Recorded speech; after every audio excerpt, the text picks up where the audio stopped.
জয় শ্রী রাধেশ্যাম। আজ বর্ধিনী একাদশী বা পদ্মিনী একাদশী। এই পদ্মিনী একাদশী বর্ধিনী একাদশীর মাহাত্ম্যে শাস্ত্রে বর্ণিত আছে। আজকে আপনাদেরকে সেটাই শ্রবণ করাবো, আপনারা মনোযোগে শ্রবণ করবেন। আজ একাদশী, সেই একাদশীর মাহাত্ম্য শ্রবণ করলে অতি মঙ্গল হয় খুব। তো ভগবান শ্রীকৃষ্ণ একাদশী যুধিষ্ঠিরকে বললেন, হে যুধিষ্ঠির, দশমীর দিন থেকেই এই ব্রতের শুরু হয়। এই কাঁসার পাত্রে ভোজন, ছোলা, শাক এবং অপরের অন্ন, আমিষ দশমীর দিন বর্জন করতে হয়। যে মসুর, ছোলা, শাক, অপরের যে অন্ন, আমিষ আহার, সেগুলোকে বর্জন করতে হয়। পরের দিন প্রাতকৃত্যের পর সুগন্ধি ধূপ, দীপ, চন্দনাদি দিয়ে ভগবানের পূজা করতে হয়। সারা রাত্রিতে জাগ্রত থেকে ভগবানের নাম গুণ কীর্তন করতে হয়। এখন এই ব্রতের একটি ইতিহাস আপনার মনোরঞ্জন জন্য বলছি। পূর্বে পুলস্ত্য মুনি দেবর্ষি নারদকে এর ইতিহাস বর্ণনা করেছিলেন। দেবর্ষি নারদ পুলস্ত্য মুনি দেবর্ষি নারদকে এই বর্ণনা করেছিলেন। একসময় রাজা কার্তবীজ লঙ্কাপতি রাবণকে পরাজিত করে তাকে কারাগারে বন্দি করে রাখে। পুলস্ত্য মুনি রাজার কাছে রাবণের মুক্তি প্রার্থনা করেন। মুনির আজ্ঞায় রাজা রাবণকে মুক্তি দেন। এই আশ্চর্যজনক কথা শুনে নারদ পুলস্ত্য মুনিকে জিজ্ঞাসা করেন, হে মুনিবর, ইন্দ্রসহ সকল দেবতা যেখানে রাবণের কাছে পরাজিত হয়েছিল, সেখানে কিভাবে কার্তবীর্য রাবণকে পরাজিত করলো? কৃপা করে তা আমাকে বলুন। তখন নারদ মুনি পুলস্ত্য মুনিকে জিজ্ঞাসা করেন, কি করে কার্তবীর্য রাবণকে পরাজিত করে তাই কারাগারে বন্দী করেছিলেন। সে বিষয়ে নারদ মুনি তার কাছে শুনতে ছিলেন। পুলস্ত্য মুনি তখন নারদের কাছে কার্তবীর্যের জন্ম রহস্য বর্ণনা করেন। ত্রেতা যুগে হৈহয় বংশে কৃতবীর্য নামে এক রাজা ছিল। মহিষ্মতিপুরে ছিল তার রাজধানী। রাজার 1000 পত্নী ছিল, কিন্তু রাজ্যভার গ্রহণের মতো কোনো পুত্র লাভ রাজার ভাগ্যে হয়নি। তার ঘরে কোনো পুত্র জন্ম হয়নি। দেবতাদের আরাধনাতে ও সুফল মেলেনি তার।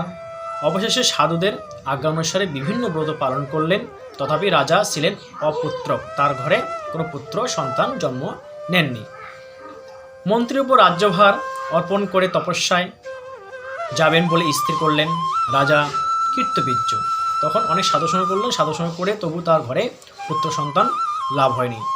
তখন সব রাজ্যভার ত্যাগ করে, সবাইকে মন্ত্রীকে রাজ্যভার সব ত্যাগ করে তিনি বনে গিয়ে তপস্যা চলে গেলেন। রানী মহারাজ হরিশ্চন্দ্রের কন্যা পদ্মিনী ছিলেন অত্যন্ত পতিব্রতা। স্বামীর সঙ্গে তিনিও তপস্যার জন্য মন্দার পর্বতে গমন করলেন। সেখানে তার 10,000 বছর ধরে কঠোর তপস্যা করলেন, কিন্তু তবুও কৃতবীর্য পুত্রসুখ বঞ্চিত রইল। তার স্বামী স্ত্রী অনেক তপস্যা করলেন, তপস্যা করেও তবু তার পুত্রসুখ বঞ্চিত তার রইলেন। তার ঘরে পুত্র আর জন্ম নিল না। রানী পদ্মিনী মহাসাধ্বী অনুসয়াকে জিজ্ঞাসা করলেন, হে সাধ্বী, পুত্র লাভের জন্য আমার স্বামী 10,000 বছর তপস্যা করে বিফল হয়েছেন। এখন যে ব্রত পালনে ভগবান প্রসন্ন হন এবং অতিশ্রেষ্ঠ পুত্র লাভ হয়, এমন কোনো উপায় আমাকে বলুন। সে অনুসূয়াকে জিজ্ঞাসা করলেন সাধ্বী তখন তার স্বামীর ব্যাপারে অনেক তপস্যা করেছেন, সেই কথা বললেন। তখন সাধ্বী বললেন, পদ্মিনী প্রার্থনায় অনুসূয়া প্রসন্ন হয়ে বললেন, 32 মাস অন্তরে এক অধিমাস বা পুরুষোত্তম মাস আসে। এই মাসে পদ্মিনী ও পরমা দুই একাদশী এই ব্রত পালন করলে পুত্রদাতা ভগবান শীঘ্রই প্রসন্ন হবেন। এই ব্রত পালন করলে পুত্রদাতা ভগবান শীঘ্রই প্রসন্ন হবেন। অনুসূয়ার নির্দেশে পদ্মিনী পরম শ্রদ্ধায় এই একাদশী ব্রত পালন করলেন। সেই ব্রতে সন্তুষ্ট হয়ে স্বয়ং ভগবান গরুড়ের বাহনে আরোহণ করে পদ্মিনীর সম্মুখে উপস্থিত হলেন। ভগবান বললেন, হে ভদ্রে, আমি প্রসন্ন হয়েছি। পুরুষোত্তম মাসের সমান কোনো মাস আমার প্রিয় নয়। এই মাসের একাদশী আমার পরম প্রিয়। এই মাসের একাদশী তুমি সেই ব্রত যথাযথ পালন করেছ, তাই আমি তোমার ইচ্ছা অনুসারে বর প্রদান করব।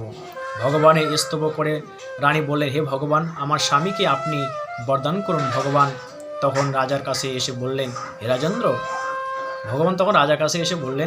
হে রাজেন্দ্র, আপনার অভিলাষিত বর প্রার্থনা করুন।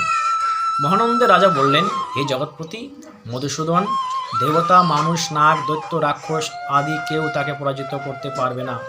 আমি এমন পুত্র প্রার্থনা করি। রাজার প্রার্থনা অনুসারে বরদান করে ভগবান অন্তর্হিত হলেন। রাজা পত্নীসহ নগরে ফিরে এলেন। যথাকালে রানী পদ্মিনী গর্ভে মহাবলশালী এক পুত্রের জন্ম হয়। মহারাজ কৃতবীর্য পুত্রের নাম রাখেন কার্তিবীর্য। ত্রিলোকে তার সমান কোনো বীর ছিল না, তাই দশানন রাবণ যুদ্ধে তার কাছে পরাজিত হয়। শ্রীকৃষ্ণ বললেন, হে মহারাজ, এই ব্রত যিনি পালন করবেন তিনি ভগবান শ্রীহরি শ্রীপাদপদ্মে অপার ভক্তি লাভ করবেন।